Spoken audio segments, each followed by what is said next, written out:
Hello and welcome to Pokesports, a competitive Pokemon podcast. I'm Mike and I play with one Pokemon on the field. I'm Kevin. I play with two Pokemon on the field. And ladies and gentlemen, this is a brand new month. Welcome to August. Welcome to month 8 in our strange year that we call 2020. I hope you've been taking it for what it was, taking it for what it is. Because we're almost done. Just so close. We're in the home stretch now, folks. You know, the other half of the year? Yeah. We'll get through it eventually. I mean, hey, in time. Ladies and gentlemen, if you were listening to us on Sunday, August 2nd, you'll know that today is National Friendship Day. Look at those little boys. Look at those little boys. We're so young back then. Well, when was that? Apparently 20... I'm muted. Huh? Apparently I'm muted. Oh, now you aren't. Look at that. That's us. It's us. Look at that. It's beautiful. We look adorable. Oh, man. Is baby us. Aw. It's back like when? 2015? Yes. I think that was 2015. Sounds about right. Yeah. Kevin, long time, guys. You had like lighter hair back then. Did I? I also had a lighter room. That's true. That's true. That was a well-lit convention center compared to whatever this is right now. A dark embodiment of a space. Yeah. Undisclosed location is essentially what this is. Me with my StarCraft shirt. Oh, dude. This was back when I used to play StarCraft. Yeah. And you know what that... Oh, Kevin, do you still have that? The dog tag around my neck? Do you know what that was? The YouTube one? Yeah. Oh, you definitely still have it. No. No. Okay, never mind. I still have that they engraved. Well, it wasn't engraved. It was like printed on like little dog tags, like little thin metal dog tags. Yeah. I remember being upset because my name came out crooked. Yes, that's right. Ryan was there. Ryan's in the chat. He's saying, I have mine. There you go. Wow. Really. If you are listening to us on Wednesday, August 5th, it is National Oyster Day. So crack open a nice little oyster. Not this one. Because it will bite back. That one will crack itself with Shell Smash. Yes. Imagine a Shell Smashed Oyster. It's just a ball, right? It's just a ball. What's inside, guys? That. We can see it. It is there. What's that one Pokemon you keep getting wrong on Dexit? Fortress. No one knows what's inside a Fortress. That's it. Where's the Shell Smash Fortress? It's just a guy. It's just like a random guy. Just a dude. Guys, it is again the new beginning of the month. It's the first podcast of the month. So that means it's everybody's favorite time. It is new tier change time. Yay. Usage stats. The only thing that's good about the August so far. Tell me, sing more of the theme song, please. Arcanine Blastoise. Seriously. I looked at the tier changes this morning since those just dropped like recently. And there's a lot. I looked at the list of UU to RU Pokemon that have dropped from UU to RU. And my immediate thought, my first thing that came through my head before even looking at any of the Pokemon was, I am not wrapping that this time. It's not happening. There's a lot of them. There's a ton of them. There's 35 to be exact. 35 Pokemon drop out of UU. A couple of them go to RUBL, but most of them go to RU. There's a lot of drops in general, like so many more drops than rises. Oh, wow. Yeah. So I'm going to let people kind of go through that on their own, the drops, but going through the rises there, Venusaur is actually going up to OU this month from UUBL. Chlorophyll is fun. So Chlorophyll is fun. Also coming with him from RU is Torkoal. So Venusaur is just like popping out of nowhere. Sun teams are fun. Blissey and Crawdaunt rise from UU to OU this month. From NUBL to RU comes Tauros and Vanilluxe, and then from NU to RU comes Steel Valley, or as I like to call him, Steel Valley. Steel Valley. Another Steel Valley change. Who would have guessed? Yeah, right. And then last one from PUBL to NU comes Kangaskhan, Ninjask, and Rotom Frost. So interesting choices. Mm-hmm. I mean, nothing really to be said about NU. I'm curious how much of our listenership is actually like NU players. I'm curious if there are that many people who actually play it. I don't know. Guys, let us know. Email us. Let us know. Tweet us. Exactly. Tweet at us if you're an NU player, and then I'll make a team and play you. Tweet at us if you play Pokemon too. Oh, yeah. Okay. And if you tweet at us that you play Pokemon, then Kevin will play you. Exactly. Yeah. I like making extra work for Kevin. Oh, I don't need extra work, trust me. So you said we're not going to talk about drops. We're going to talk about one of these drops. Or at least one of them. Okay. What the heck is Bisharp doing in UU? And also, can we talk about one of these rises too? What is Crawdont doing in OU? I mean, shouldn't those be in separate places? I mean, I haven't used Crawdont in a while, but correct me if I'm wrong. That guy has adaptability, right? Yeah, the guy's also like base. Has like base 12 speed, like it's not actually 12, but it's slow. Well, it doesn't matter Dragon if you Dance get Aqua Jet, right? Yeah, that's a good point. I guess Dragon Dance is a thing in singles as well. Yeah. Is that one of the guys that gets Flip Turn? No, I doubt that is the question. No, it is not. It's one of the ones that should get Flip Turn. The only Pokemon that get Flip Turn are special water types and Barraskewda for some reason. Yes. No, that's true. So Bisharp dropping to UU. UU is going to be a scary time right now, isn't it? I don't understand that one. Yeah. I mean, to give you a little insight on UU right now, top meta has Jirachi, which Bisharp checks pretty well. But it's also got a billion things that check Bisharp. So honestly, I don't see Bisharp being used all that much in UU, just because like right now the meta in UU is so against it. Yeah, I'm disappointed in my boy. Yeah. We also got some weird Pokemon moving to RU as well that, like, in my mind, they're good, but I guess they're just not good in singles, like Rhyperior, Snorlax, Milotic. It's like, wait, what are they doing down there? Those are so good. I mean, maybe in doubles, but not so much in singles. Klefki was a surprising one to see drop down to RU. That thing used to be so nasty. Is Swagger legal this generation? No, I don't think so. Oh, okay. That might be entirely why. Yeah, Swagger, that's a good reason why. T-Wave Swagger? I haven't seen Swagger in a long time. Maybe that's just because I haven't been playing a ton of singles lately. I need to get back into that, man. Got to get back into singles. You got that VGC bug. Yeah. And it is entirely from doing this podcast. Like I've caught the addiction from you. I've caught the addiction from the people who have been playing with us and playing around us. There's just so much going on in VGC right now. And I have been somewhat detached from Smogon. I need to get back into that. And that's why I'm going to start introducing it on my streams coming this week.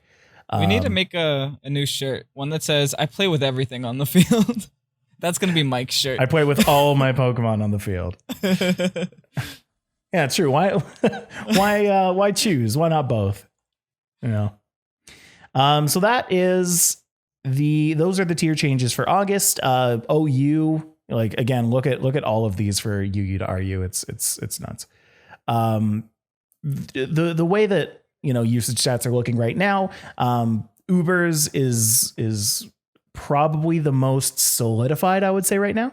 Zacian Crowned is on 63.5% of teams. My God, on 2/3 of all teams. Mm-hmm. This is what Incineroar in 2019 looked like. Right. Yeah. Yep. And then of course you've got Skarmory dominating UU, which I believe Jirachi and Skarmory kind of contest each other for top spot. RU, Vaporeon and Charizard, NU, Decidueye and Toxicroak, PU, Sandslash and Stunfisk, and then LC, Volibee and Mienfoo kind of contest with each other. Those are all the top twos. Interesting. Mm-hmm. But not surprising. So from a doubles player's perspective, looking at all of these Pokemon, like what stands out to you? I think RU has a bunch of Pokemon that are good in doubles, but I guess not good in singles. Like, you have Braviary there, you have Colossal there, you have Charizard, Porygon too. Right. Like, that blows my mind. But I think the second you get into NU, PU, and below, it's all pretty standard. Yeah. Not great Pokemon. Like, if you're in a tier where Decidueye is the most used, you know that the rest of the tier ain't that great. Yeah. Well, it's fun though. It's nice that like that is the place where you can actually play as a Decidueye or play with a Decidueye. I think it's really cool that like they've given each of the Pokemon kind of a home, you know, like a home and competitive. It's kind of That's neat. one thing I really like about singles is that there is that kind of like less exclusivity. Like, you can use worse Pokemon and just like they could be good in their own right. VGC just kind of makes it so that like if a Pokemon is bad, it's just not played. Right. And it disappears from existence. Exactly. And that's why like people have kind of floated the idea of ban lists, and we'll talk a little bit later about Series 5, but one of the things that I'm not, well, whatever. We'll talk about that later. Anyway, moving on to OU, Sword and Shield OU. Right now, Magearna. Remember Magearna, how we've been talking about that all over the place? Magearna topped... What's that? Sword and Shield OU for July. And then I think it was banned from OU as of last week. OU has a lot of Pokemon I've never seen before. Right? Zeraora, Magearna. What are these things? Right? One thing that I kind of found cool looking at this is just like the top 10 Pokemon that are used in OU are comprised of like 3 big stall Pokemon and like 3 things that check them, like that completely check them. So you've got like Mandibuzz, you've got Toxapex, you've got Clefable in there, and then you've got, you know, things that can break Mandibuzz like Zeraora or Excadrill. You've got, you know, again, Excadrill for Clefable, you've got Rillaboom for Toxapex, you've got Cinderace for kind of everybody. And then Dragapult's just like great overall. So he's fast. It's all about speed control in this game, man. Like, I don't know what they were thinking, making a base. What is it? 140? 142? 142? Yeah. 140 something. Like, come on. What other Pokemon is that fast? And yet, you know, I don't know. Yeah, Dragapult's just so stupidly strong. Thelgort. Oh, the best Pokemon in the game. The best Pokemon in the game right now. That's how it goes. In VGC news, we have, again, new month, new stats from Pokemon Showdown. Picolytics grabbing that information from Pokemon Showdown. We have a new top 5 that looks rather similar to our top 5 from last month. So to remind you, last month, our top 5 was Rillaboom, Togekiss, Incineroar, Cinderace, and Porygon 2. This month, the top 5 used Pokemon are, and I guess this will be July last month, would be Incineroar, Togekiss, Rillaboom, Tyranitar, and Dragapult. So Tyranitar moves back up into the top 5.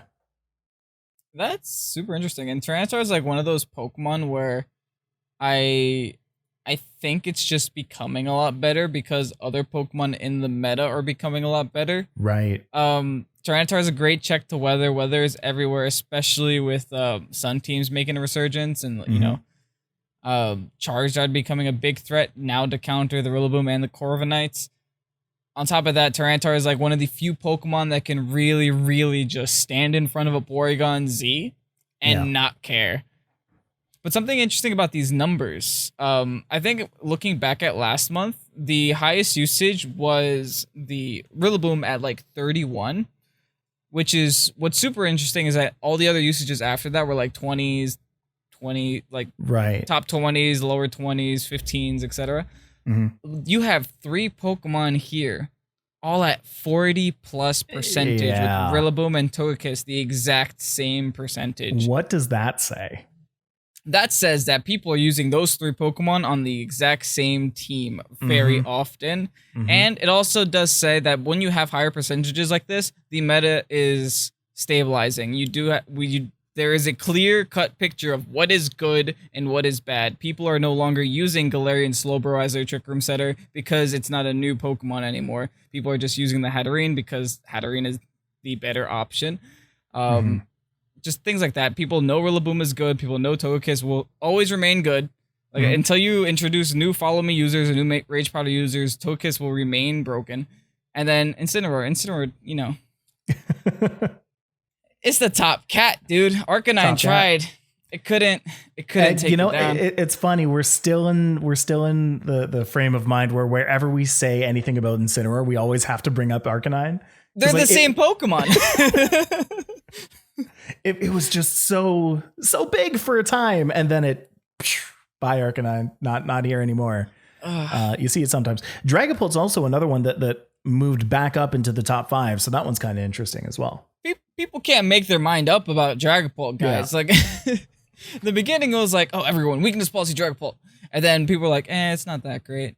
And then people were like, oh my god, it learns Fly. And people were like, well, but then you have to build a physical. And they're like, but Breaking Swipe's also a good thing. And we were like, maybe not. You've got competitive users now, Defiant. And then Japan was like, Triple Ghost Core. Yeah, exactly. And then it happened. Cinderace, just some other Pokemon that didn't quite make this top 5. Cinderace drops 2 spots to number 6 this month. Venusaur seeing a pretty big jump up to number 8. And we're starting to see a lot more Terrakions. Remember last month how we kind of were surprised at the lack of Terrakions that we were seeing? Mm-hmm. Yeah, well, I was actually really surprised, but I think the big contender for that is Rillaboom. Scary. Like a lot of people just use Cobalion instead. Right. That's true. That's true. Not so much this month. More Terrakions than Cobalions. Oh, interesting. Interestingly enough. Yeah.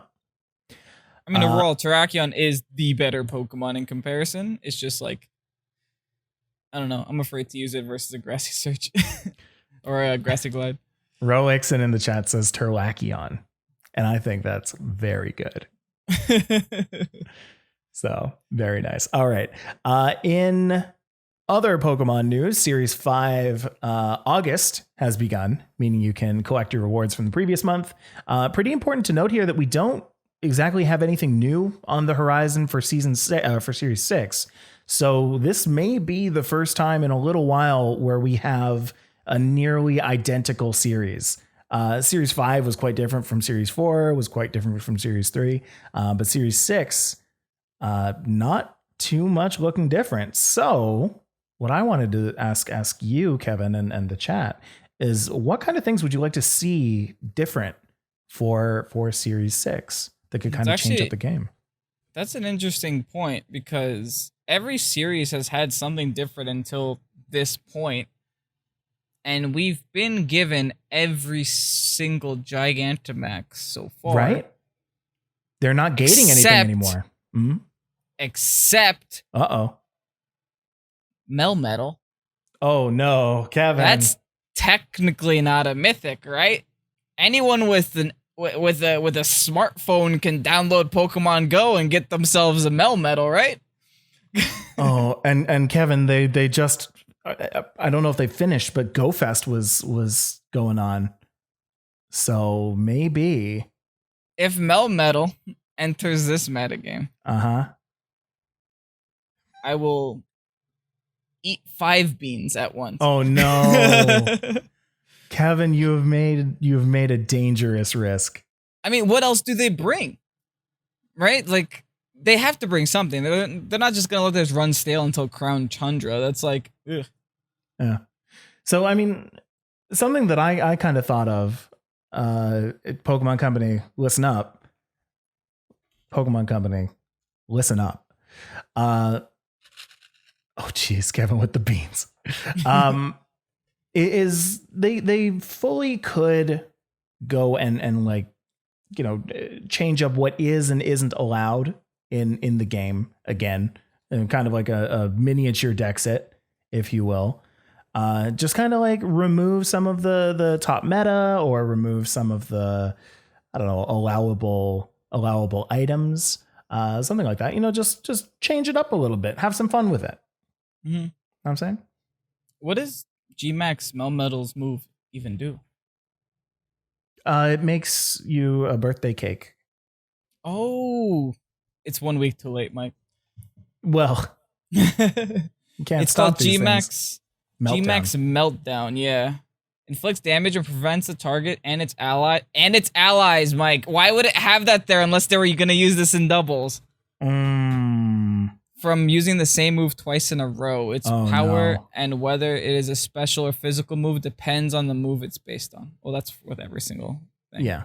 But anyway, you get a base 140. You get a base 140 double iron bash max move. That's terrifying. I'm just saying, and its allies, that wording. Yeah, no, for sure. But I mean, that could be said that they're just trying to program in a move.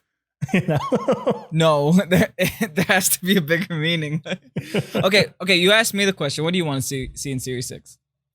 Yeah, so just same kind of thing, like the change things up, cut some Pokemon for a little while, maybe a rotating ban list. Like that's something that VGC doesn't really have a ton of is active ban lists. They've essentially created a ban list by withholding certain Pokemon from the game with Dexit, but they haven't said like, no, we're trying to make something more interesting by taking out certain Pokemon and seeing what kind of fun combinations come from that. The closest thing we got to that was VGC 2019, where they had 3 separate metas. Like one meta allowed Megas, while it didn't allow Z moves. The other meta allowed no Megas, but allowed Z moves and Ultra Beasts. And right. It's like a complicated thingy. But yeah, I mean, interesting. Maybe. I mean, I guess when everything is allowed, you can create ban lists, but we're at the point of a meta where almost nothing is allowed, and we're just adding more in. It's almost like we're starting with the ban list, and we're just like, getting closer and closer to a full dex until. And then what happens when we put Venusaur in? And then what happens if we make him really big? Let's give Landorus Brave Bird. Wait, what? Thanks, guys. Did that happen, Kevin? Yep, that happened. Oh, no. Did it also get close combat? It has arms. I guess it has legs. That's fair. I don't know. The joke here, by the way, people, is that basically in Gen 8, every single thing that has arms got close combat that didn't have it before. Yeah, like Aegislash has the longest arms. Of course. Hey man, can you not expect a sword to be good at close combat? I don't know about your swords, Mike. My swords have no arms on them. I mean, I guess swords, close combat. That would make sense. They're kind of close combat weapons. Yeah. Yeah. I mean, it makes more sense than Steel Beam. You win now, Game Freak. Yeah, you win this round. Game Freak, we've willed your will into existence. All right. In esports news, we've got the Streamers Cup, which just finished this past weekend. It was hosted by Joe UX9. This was the second one that he's ever done. It involved 16 of your favorite Pokemon streamers and content creators, excluding us. Blink, blink, blink, blink. Wet blink. Anyway. The winner was Fevzi Ozcan or FevZOE on Twitter, who won with a team that included a Porygon Z, an Incineroar, an Urshifu R, and a Clefairy. That's a spicy team. That's a pretty spicy team. I hate that thing. Really? Tell me why. It doesn't. It's not fair, Mike. Like why? Max Strike on the hyper beam just does a disgusting just like a disgusting amount of damage with adaptability. It's like, it's not fair. Right? And there's no recharge. And you get speed control because the enemy's speed is dropped. Yeah. And then there's Clefairy, so you can't even do damage to it. That's true. I mean, it's got the fighting weakness, but then, Clefairy. Doesn't matter. Oh, man. So I thought that team was kind of interesting. If you go to his Twitter at FevZOE, you can go and collect the rental code. I have done that, and I will actually be playing with that on stream on Tuesday. That is going to be what I practice with this week. Oh, time to get rank 100, Mike. Yeah. Mm-hmm. I want to see how Porygon Z works. I want to see that adaptability in action. A lot of people are saying that the Urshifu R is a fun pick as well. You don't see a lot of the water Urshifu these days. You see a lot of the dark one, but not a ton of Surging Strikes. It kind of keeps bouncing back and forth, right? It's like with Urshifu, at least, there are other water types that people would rather use. Yeah. You got ones that hit harder. You have ones that like survive longer. Mm-hmm. Specifically like Rotom, like Milotic, like Primarina, etc. And then there's that darn Rillaboom everywhere. So Right. Well, I guess the single strike has that darn Togekiss everywhere. Mm-hmm. Absolutely right. Runner-up was Will Scully, or Ally VGC on Twitter. Third place was Eduardo Cunha, or Menino Jardim, as you might know him. They all brought some really interesting teams, and all of their teams are available on Joe's Twitter. You can go and see some of the images that he's put out showing all of the Pokemon that they used. And then each of these individual people were, as far as I know, looking through what they had shared, they were very forthcoming with the teams that they used, and like passing out rental codes and Pokepastes and all that kind of stuff. Yeah, just go use what you think you can play with and learn what you think you like. And if you have no idea what the Streamers Cup is, you should follow JoeUX9 on Twitter, and also listen to our Pokesports Plus with JoeUX9 that came out this past Monday. Yeah, or if you're listening to us on Twitch, it's coming out tomorrow. Yeah, so that is what's going on in the news today. And I do want to say that there have been a lot more tournaments kind of popping up here and there over the past couple weeks. I know that somebody from our Patreon suite, he just participated in I believe Barbados VGC tournament. So they are out there. If you're looking to compete, there is no shortage of tournaments actually happening. So go out, take a look, find some of your favorite tournament organizers and see what's coming up. I know that the Rose Tower always puts out lots of tournaments, so go and follow them as well. Kevin, I think what might be cool actually is if you and I put together like a list of popular tournament organizers that people can go and check out just on a weekly basis. Oh, we can do that. Well, we'll Next do that. time. We'll post that on our Twitter. Live. Yeah. Decisions. Decisions. All right. So with that, we are going to next move on to our main meat and potatoes topic of the day, which is Pokemon Showdown. Pokemon Showdown. This one's been a long time coming. I'm surprised that we've gone, was it 39 episodes and never once spoke about Pokemon Showdown at length. Like we've used it this entire time. Mentioned it? Yeah. We've talked about it for sure.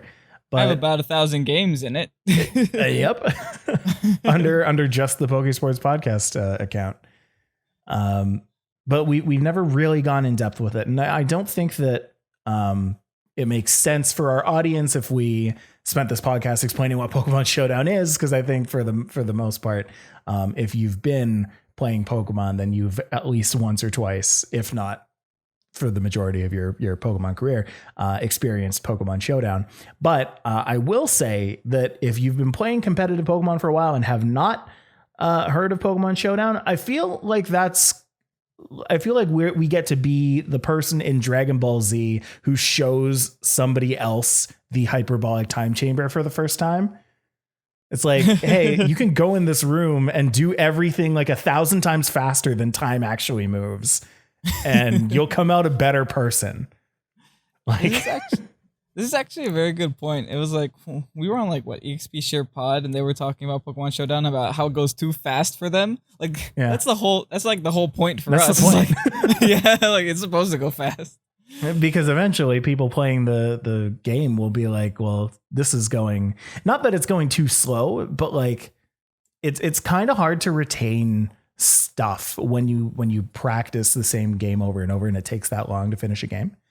You kind of like really have to be methodical about it and write stuff. Like writing things down when you're playing on cartridge is almost a necessity if that is the one way that you're trying to practice. And good practice. Exactly. And if you are the kind of person who practices through experience and the more games you play, the better you get, which is like that for a lot of us, then Pokemon Showdown is the place to go. So again, if you haven't used it until now, you're missing out for a bunch of reasons. One, that the Showdown meta moves super, super quick. Battles there can take between like 30 seconds and 10 minutes. And that actually made me think, like, I wonder if there's a statistic out there that shows how long Showdown games last on average. Well, I guess that's going to have a... Here's the thing, Mike. If we have anything like that 100-turn battle, that has to have at least lasted like half an hour. Yeah. But if you're going to have like an average like VGC length game, like probably it can't be more than 2 minutes. I don't think. Right. It'd be really hard to get past 2 minutes, 2 or 3 minutes. And compared to like a cartridge, like I was actually paying attention when I was recording today. Like I had some battles lasting me 14, 15 minutes on cartridge just because there's just that many animations in the game. And then like Dynamax takes a whole 30 dang seconds. So it's just like, just the Dynamax takes a long time and 2 Pokemon do it at once. Takes that much time out of the actual game timer. Yeah. And you have to think about it. Like that minute, that's another minute you could have played half a Showdown game. And that's like half a worth of practice you could have had in. Yeah. I mean, time is everything. Because of this, strategies and methods, they're developed and they mature incredibly quickly on Pokemon Showdown. People come up with something, people play someone against it, and the person that they played against can have that exact team or that exact Pokemon up and running in like less than 10 minutes. You just go into the team builder, like, okay, I actually like that Bisharp. Let's make that Bisharp completely. You know, it doesn't let you copy their entire set, but a lot of times people on Showdown, they'll be pretty receptive into like just passing you whatever they're using if you ask them nice enough. Not a ton of toxicity on Pokemon. Obviously, you've got some people who are pretty nasty, but not a ton of toxicity on Pokemon Showdown. Yeah, you do always have the option to mute the chat anyway. But in general, I do think like if you're trying to get a good gauge of the meta moves a lot faster on Showdown. You will see a lot more creative picks on Showdown. And I do think Showdown, like the meta is probably like at least a week ahead of what the cart meta is. Like there was a time on cart where, you know, you weren't seeing Incineroar that much, or you were seeing a lot of Incineroar on cart, but not a lot on Showdown. Like it was just like situations like that. It's like the Showdown meta will move before the cart meta. Yeah. But the cart would be, I guess, where the most competitive Pokemon would be. If that makes sense. Because that's where people go to actually like play the game, you know? Yeah. That's like people practicing shots on the soccer net versus people actually playing soccer. It takes a lot of time to play a full soccer game, but you know, you'll be better at taking your shots if you practice taking shots on that net. One thing that I found quite interesting, and I'll mention this now because after the break we'll be talking a little bit about some of the issues with Pokemon Showdown. But I guess to give you a little taste of that, Jeff in the chat says, what I feel most when playing on Showdown is that most of the times you can undo your turn choices and think better. While on Switch you can't just lock in. One of the things that I find tough about Pokemon Showdown is that I have fallen into this habit where I act first and then I second guess myself like the second I finish acting. So I will say like, I'm going to use this move, wait. And then I rethink it. I'm like, was this actually a good idea? That's a bad habit because I took that to cartridge and you'll see this on stream like quite often where I hit something and then I immediately like double back and I'm like, I shouldn't do that because I'm about to get this move in on me. Sucker punch. Exactly. Yes. The amount of times that I sucker punch in psychic terrain is so much less than the amount on Showdown. It's so much less on Showdown than it is on cartridge because I have that opportunity to say, nope, stop, go back.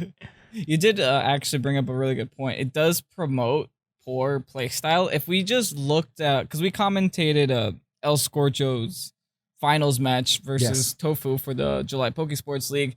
And if you looked at how much time he took to make his decisions, he would not even lock in his Pokemon until nearly the last second. Yeah. He would have all of them chosen and still just be looking at the match to make sure that he made the right decisions. Like, that's good play style. But that also comes with practice. No, absolutely.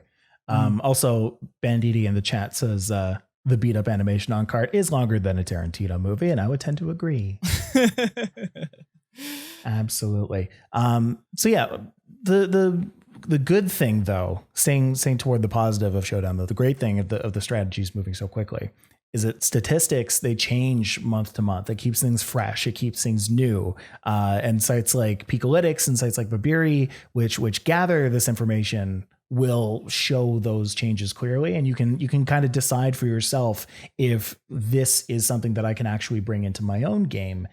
This is what people are using. This is why people use it. This is the Pokemon that they bring along with it, and then it kind of gives you more context when you're playing these Showdown matches and you're seeing 6 games in a row that have Rillaboom and 6 games in a row that have Togekiss and 6 games in a row that have Incineroar, is because of all of those statistics that you can see right there. Mm-hmm. And the best way to win in games, other than playing a lot of games, is to recognize what the meta is and recognize what you have to do to beat it. Right. And Showdown will show you that meta very soon. Exactly. All right. And so with that, we're going to take a little break. When we come back, we are going to talk about some issues with Pokemon Showdown. We're going to be talking about our Pokemon Pokesports Spotlight. We're going to talk about our Spotlight giveaway winner from last month. All that and more when we come back from the break in just a second. We'll see you then.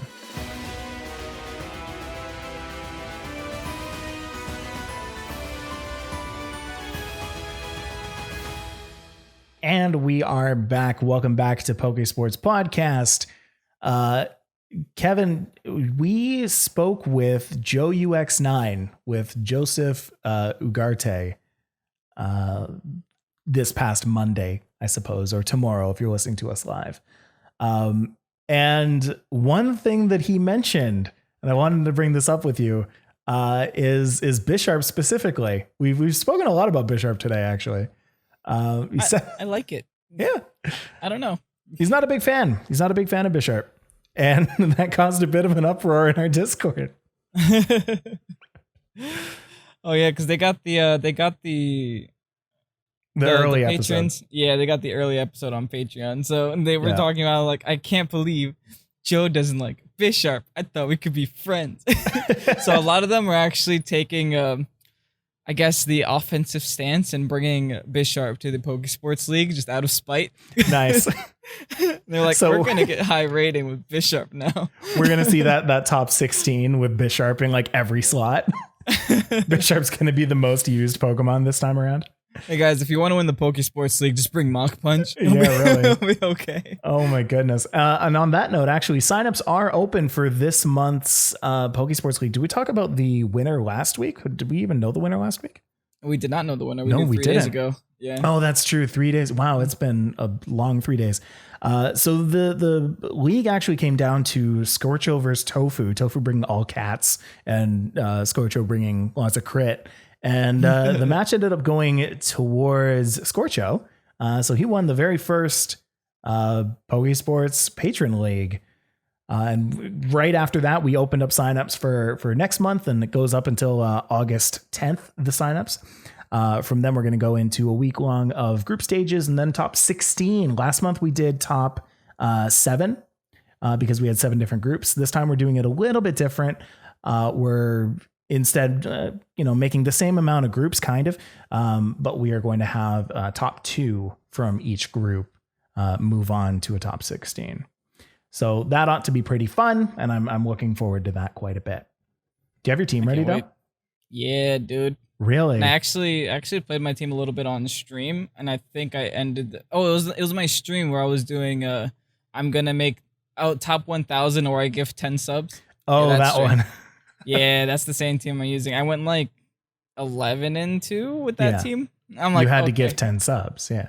I did, because the problem is when you start at infinity, it takes a long time to get to 100.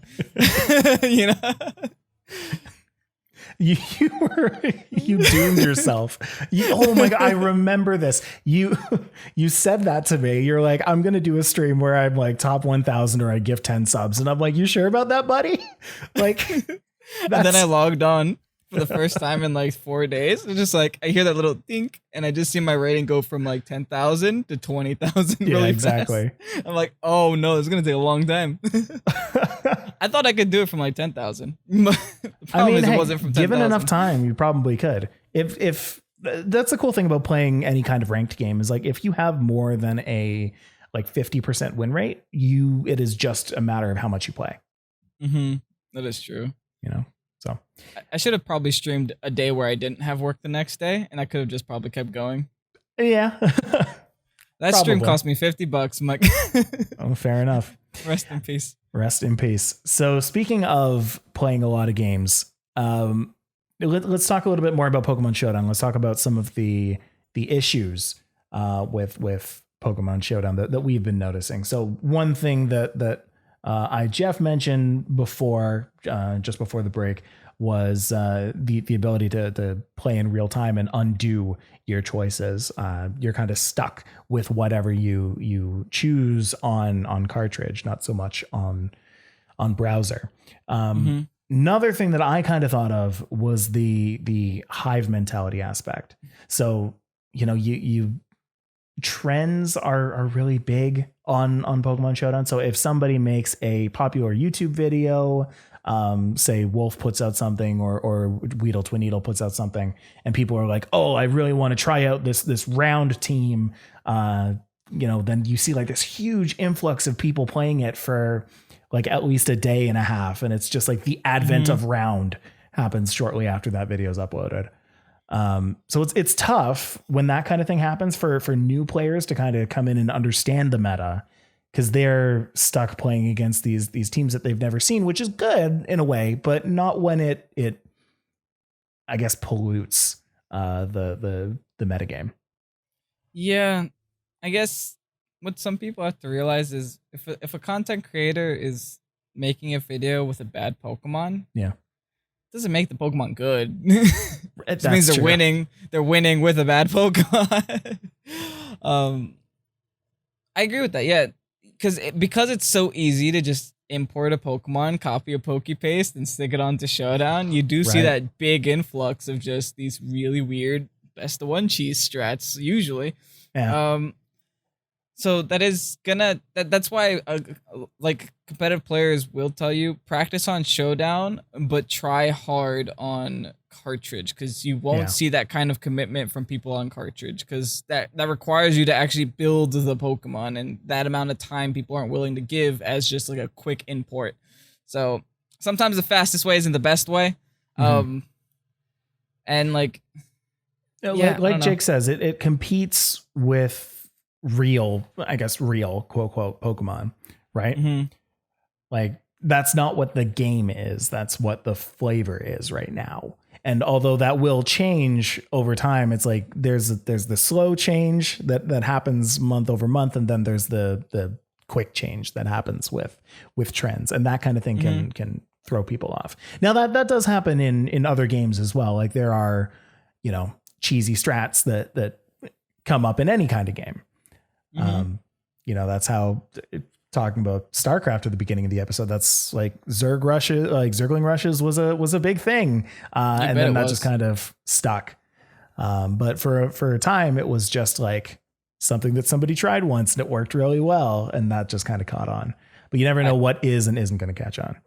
You got Zwerg Rush in StarCraft, and you got Zwergclops in Pokemon. That's it. I like to hear. That's it. You got it.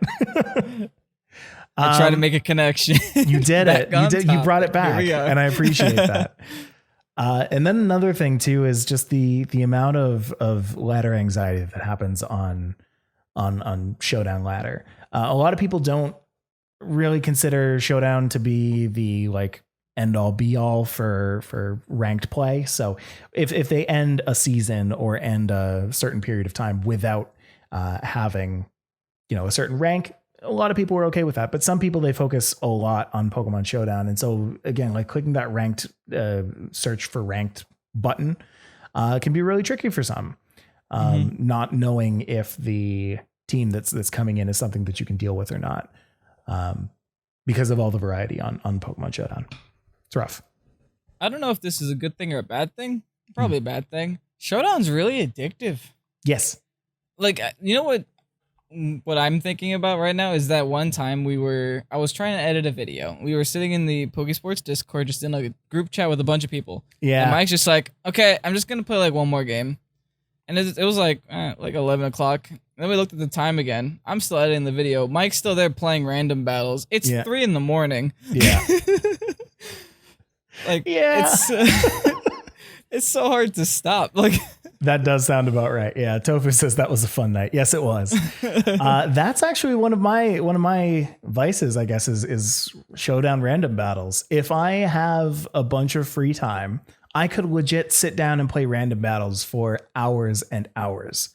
And so for me, who wants to go on to Pokemon Showdown and like actually practice things, like practice my OU, practice VGC 20, practice UU, because that one's a pretty interesting one now, especially with the 35 Pokemon that dropped out of it. It gets tough for me. Like I stop wanting to hit the search button for OU, UU, VGC, and I start wanting to go to random battles instead, because that one is like complete no stakes for me. Like I don't care. I'll just play.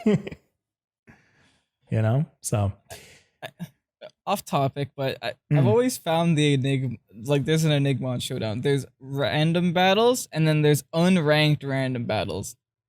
Are there people that actually take random battles seriously? Absolutely. I thought that was where you go to unranked, was just go into random battles. No. Absolutely not. There was a time where I took random battles so seriously. Dude, oh my God. Gen 6, I was all about random battles. You know what I used to play in Gen 6? Uh-huh. It was called Challenge Cup 1v1. I used to love a lot. And Hackmon's Cup was really fun too.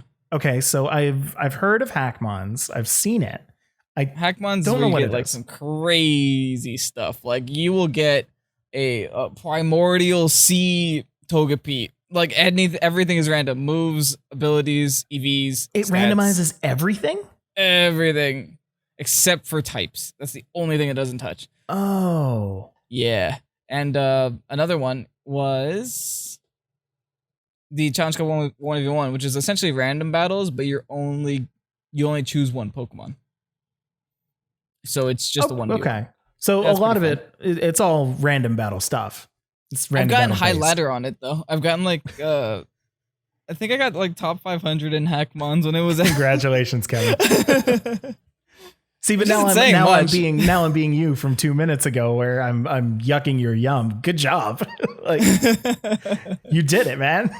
1v1 top 500, not bad. Okay, I know what we're gonna do in the Peach. Now we're gonna play Hackmon's Cup. Oh, I can't wait. I cannot wait to play Hackmons with you. Okay. That's pretty awesome. Pokesports post game. Pokesports. Patreon.com/Pokesports podcast. And then we've been dodging around this topic a little bit. But one of the biggest things about Showdown is just the fact that I don't even want to say infringes, because I can't really, personally, I'm not of the opinion that it's infringing on IP. I don't think that Pokemon Showdown infringes on IP. I'm not a lawyer. I don't know. I do know some things, but I don't know a lot of things. But I'm pretty sure that this is no issue for copyright law. To me, the argument can be made that it's just images and damage calculations, which doesn't really infringe on all that much. I do think it goes. It's kind of a weird relationship that Showdown and TPCI have. It's like okay, I don't talk about you. You don't talk about me. We don't look at each other. We Yeah. because I do think that Pokemon Showdown, and I think in Japan they have their own version of Pokemon Showdown. Oh. So it's not a new thing. We just play Pokemon Showdown because this is what we know and this is what's popular here. But it does promote the competitive aspect of the game. Like, it makes it so much easier to practice and to try. And like, how big could VGC be really, or how big would the singles meta? Singles wouldn't exist without Showdown, to be honest, right now. Yeah. Like, the game literally deleted singles. Yeah. So, like, you're promoting the competitive metagame, and I can honestly say that VGC would be not as big as it is now unless it had this platform to practice on. Just because of how irritating it is to get these Pokemon on cartridge. And the gamble that you take just by breeding these Pokemon without knowing anything about them. Just like, a team could look good on paper, but the second you put it into practice, you can hate it.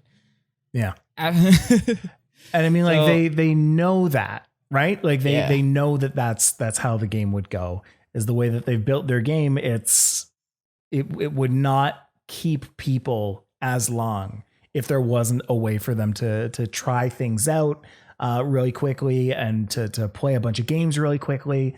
And Showdown accomplishes that. Only thing is that they don't make a ton of money off of it. Well, not outwardly. Like, they don't sell anything. From what I believe, there's a donation thing that you can do through Pokemon Showdown. And I believe that some of their tournaments, are paid. But from what I understand, if they were to start charging for anything really, then they would get shut down pretty quick.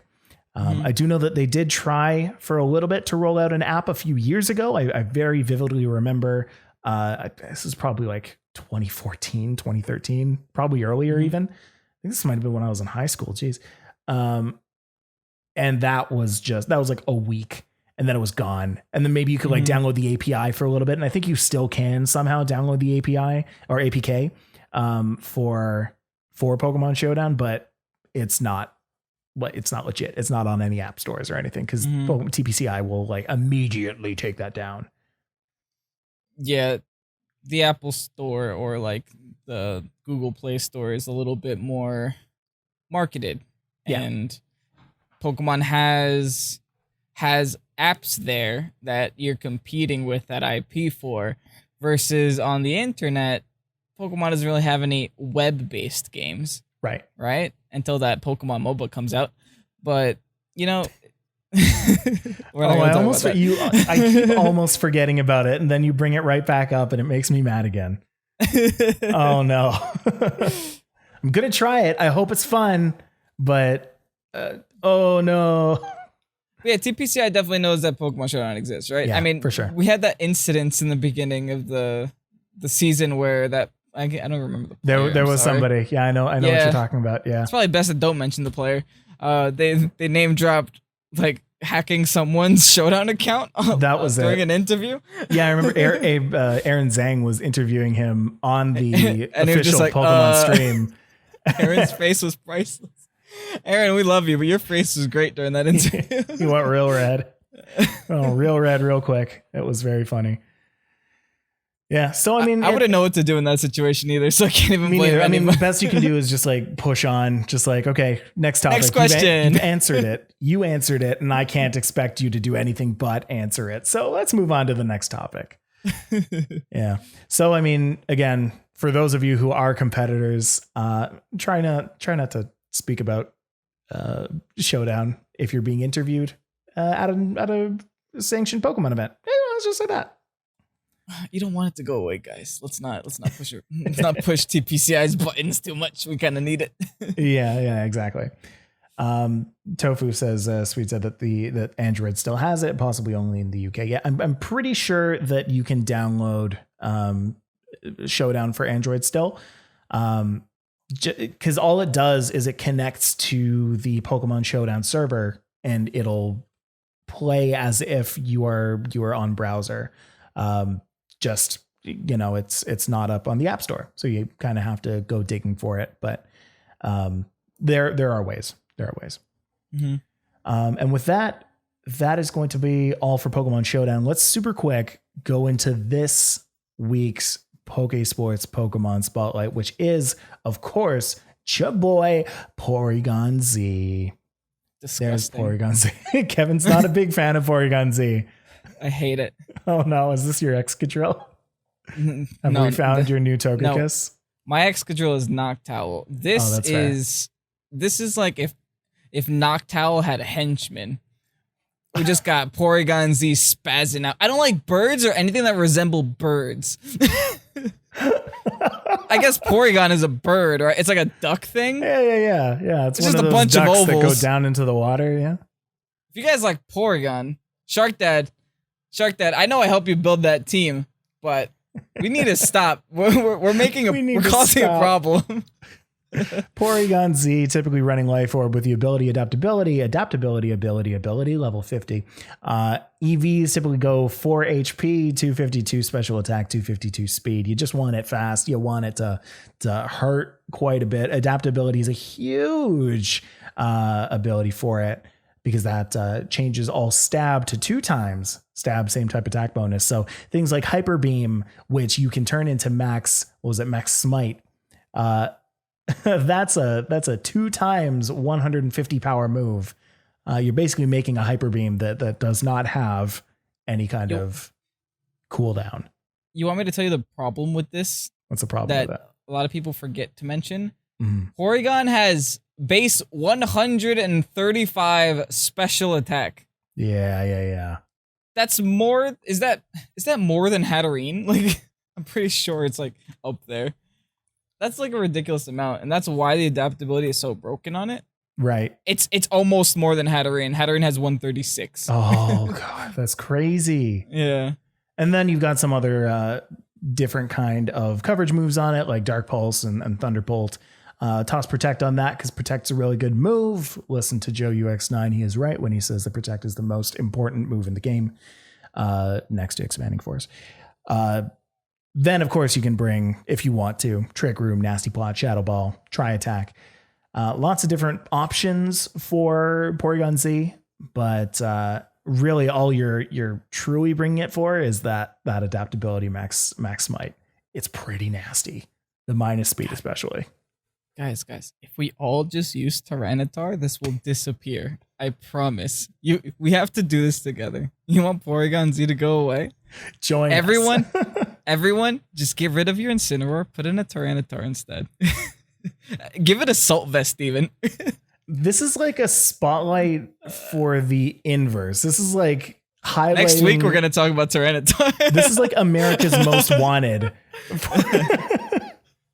We gotta get rid of this thing.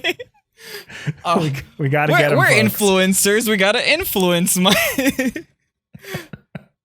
It's really popular. That's how you deal with it. Tyranitar, like Porygon Z can't really touch Tyranitar, to be honest.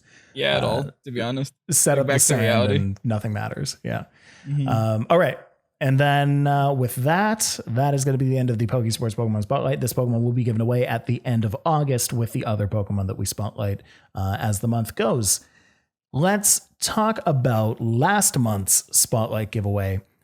This image, Missing Corviknight, which is one of the 5 that we are giving away. Corviknight, Rillaboom, Whimsicott, Terrakion, and Cinderace. All of which in, I believe, at least the top 20 for VGC last month. I want to congratulate entry number 2,315. Guys, we had, I want to say, close to 4,000 entries this month, which was pretty amazing. I want to congratulate S. Goheen. We are going to contact you privately and get ready to send these Pokemon over to you. Yay. Good job. Kevin. You did it. Before we end the podcast, do you have anything to recommend? Joe UX9's thing, the Pokesports Plus. Yeah. Go watch it. It was a great talk. Actually, we were talking about a lot of like current meta stuff and like VGC strategies with Joe UX9. It's essentially like he was giving us a free coaching lesson. It was so in depth, and I think He taught me the most about Pokemon in like that short little hour that I think I've ever learned in the last year. So he's just a wealth of knowledge. And if you guys are trying to get into the competitive metagame, then definitely go listen to that podcast. And then afterwards, go check him out because you will literally learn years of experience in an hour. I've noticed that he's recently changed his streams as well to be more educational content. That's really good. More showing how to play and the basics, which is always something that we strive to do as well. As for me, recommendations for this week, I would say this week I have a new streaming schedule on Pokesports podcast. I've kind of taken over a lot of the streaming duties. Adding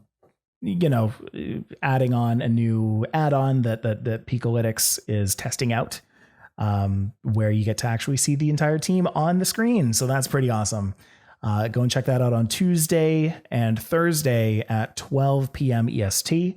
I find that that's kind of the best to get all of the people that we do our podcast for, because a lot of people are in the UK and they have that's a little bit later in the day for them, around 6 p.m. So. Yeah. Apart from that, you can check Pokesports out on YouTube, where we put out stuff every single day. You can rate and review us on Apple Podcasts if you wouldn't mind. It's if you've been listening to us for a while and you have the time to do it, just write a little something. Go and tell us what you think. Be honest, be truthful, live your truth. You know what I'm saying?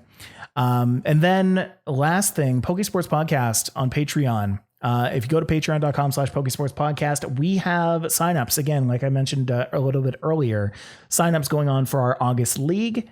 That's going to be also VGC 20 August, series 5 rules.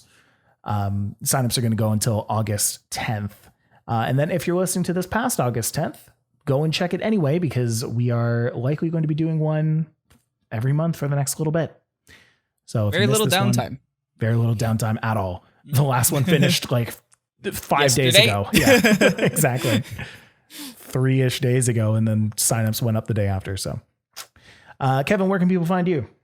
Exfatuation, Instagram and Twitter. You can find me at Still Just Mike on Instagram and Twitter as well. I want to give a big patron shout out to Ahmed, Brian, Elijah, Perry, Zach, Alex, Carlos, Ceaseless Rose, Colton, Jordan, Lights Out, Lewis, Neil, Scott, Sheldon, Dante, Jesse, Joseph, Kari, Mike, Robert, Spencer, Jack, Swede, Marco, Roixon, Senal, Chad, Federico, Hal, Ryan, and Tristan. I want to thank M- for the use of all of the music that you hear on this podcast. Go and check him out on YouTube. Make some really good stuff. And with that, that's going to be it. Let's move on to the page. We're going to be, I guess, playing some Hackmons, huh? I can't wait. I'm so That's hyped. going to be fun. All right, everybody, have a wonderful week. We will speak to you next week. As always, I've been Mike and I played one Pokemon on the field. Good night, guys. I play with 2 pillows. Wow. I try a thing and you just poop all over it. Cool. All right, I'm Kevin. Bye, everybody. Bye, everybody.